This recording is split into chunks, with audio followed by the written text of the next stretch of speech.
स्वागत है आप सबका एमबीएन न्यूज नेटवर्क पर। अब आरएसएस की चोरी अंतर्राष्ट्रीय स्तर पर पकड़ी गई है। फ्रांसिस हैगोने ने अपने शिकायत पत्र में फेसबुक के विरुद्ध जो साक्ष्य संलग्न किए हैं उसमें भारत से जुड़े फेसबुक दुरुपयोग को लेकर एक लंबी चौड़ी सूची शामिल है और इसमें विशेष रूप से राष्ट्रीय स्वयंसेवक संघ आरएसएस का नाम सामने आया है। फेसबुक के पूर्व कर्मचारी फ्रांसिस हैगोने ने हाल में ही अपनी कंपनी के भीतर व्याप्त खामियों को लेकर अमेरिका में शिकायत दायर की है, जिसमें विस्तार से बताया गया है कि किस तरह फेसबुक को पता है कि उनके मंच को वैश्विक विभाजन और जातीय हिंसा के लिए इस्तेमाल किया जा रहा है, लेकिन वे कार्रवाई नहीं कर रहे हैं। खास बात यह है कि व्हिसल ब्लोअर ने बताया है कि किस तरह आरएसएस से जुड़े यूजर्स, ग्रुप्स और पेजों द्वारा भय का माहौल बनाने वाले कंटेंट को फैलाया जाता है।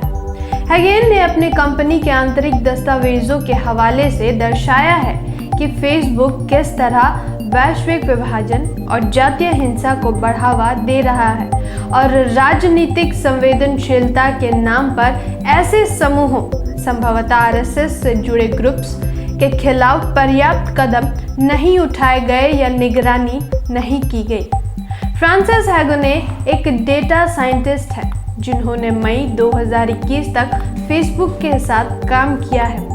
गैर लाभकारी कानूनी संगठन व्हिसल ब्लोअर एड ने हैगोने की ओर से एसईसी में शिकायत दायर की है, जिसे बीते सोमवार की रात को सीबीएस न्यूज़ द्वारा सार्वजनिक किया गया है। यदि इस मामले की एक समग्र तस्वीर देखें तो ये शिकायतें फेसबुक की एक भयावह छवि पेश करती है और इसकी वजह से पूरे लोकतांत्रिक माहौल प्रभावित हो रहा है।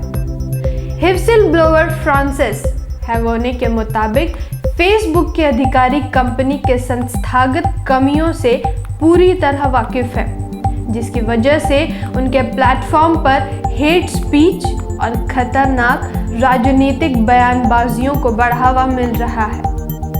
रिपोर्ट के मुताबिक फेसबुक भारत को टियर 0 की श्रेणी में रखता है। इस श्रेणी में ऐसे देशों को रखा जाता है जहां महत्वपूर्ण चुनावों के दौरान ज़्यादा ध्यान दिया जाता है।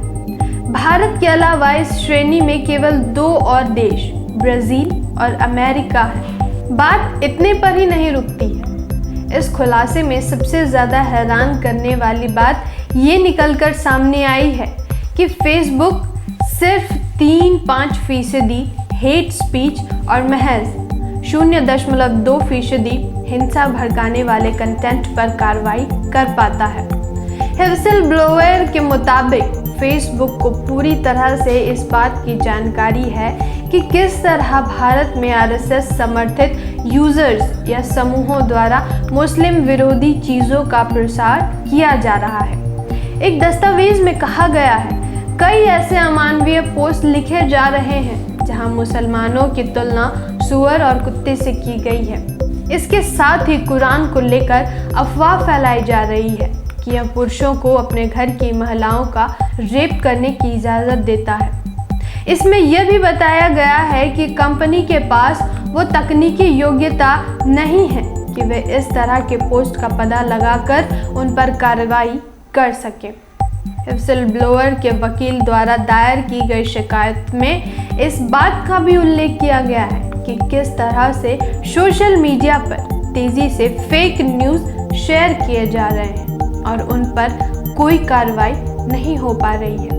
एक आंतरिक दस्तावेज के हवाले से कहा गया है कि भारत, इंडोनेशिया और फिलीपींस में प्रति घंटे 10 लाख से 15 लाख अनुमानित fake news impression, like, share या कमेंट आते हैं। लोटस महल नामक दस्तावेज के आधार पर हैगोने ने कहा कि फेसबुक के अधिकारी इस बात से पूरी तरह से वाकिफ हैं कि किस तरह भाजपा आईटी सेल एक यूज़र के कई अकाउंट्स का इस्तेमाल कर नैरेटिव बदलती है। मालूम हो कि ये पहला मौका नहीं है जब फेसबुक पर इस तरह के आरोप लगे हैं। पिछले महीने अमेरिकी अखबार वॉल स्ट्रीट जर्नल द्वारा प्राप्त किए गए कंपनी के गोपनीय दस्तावेजों से पता चला था कि फेसबुक ने एक क्रॉस चेक नाम से एक प्रोग्राम तैयार किया है जो विभिन्न सेलिब्रिटीज, नेताओं और पत्रकारों जैसे रसूखदार लोगों को नियमों का उल्लंघन करने पर कार्रवाई से बचाता है। इससे पहले वॉल स्ट्रीट जर्नल ने ही एक रिपोर्ट में बताया था कि किस तरह फेसबुक इंडिया ने नाराजगी के डर से भाजपा नेता की एंटी मुस्लिम पोस्ट पर कार्रवाई नहीं की थी। रिपोर्ट में कहा गया था कि भारत में फेसबुक की दक्षिण और मध्य एशिया प्रभार की पॉलिसी निदेशक अंकी दास ने भाजपा नेता टी राजा सिंह के खिलाफ फेसबुक के हेट स्पीच नियमों को लागू करने का विरोध किया था, क्योंकि उन्हें डर था कि इससे कंपनी के संबंध भाजपा से बिगड़ सकते हैं। इस तरह द गार्जियन ने अपनी एक रिपोर्ट में दावा किया था कि फेसबुक ने भारत में फर्जी अकाउंट को हटाने की योजना बनाई थी, लेकिन जैसे ही उसे पता चला कि इसमें एक भाजपा सांसद का भी नाम है तो उन्होंने अपने कदम पीछे खींच लिए। तो है यही हाल देश का तथा कथित राष्ट्रप्रेमी संगठन का। बाकी मूल निवासी बहुजन समाज तय करे। जय संविधान, जय भारत।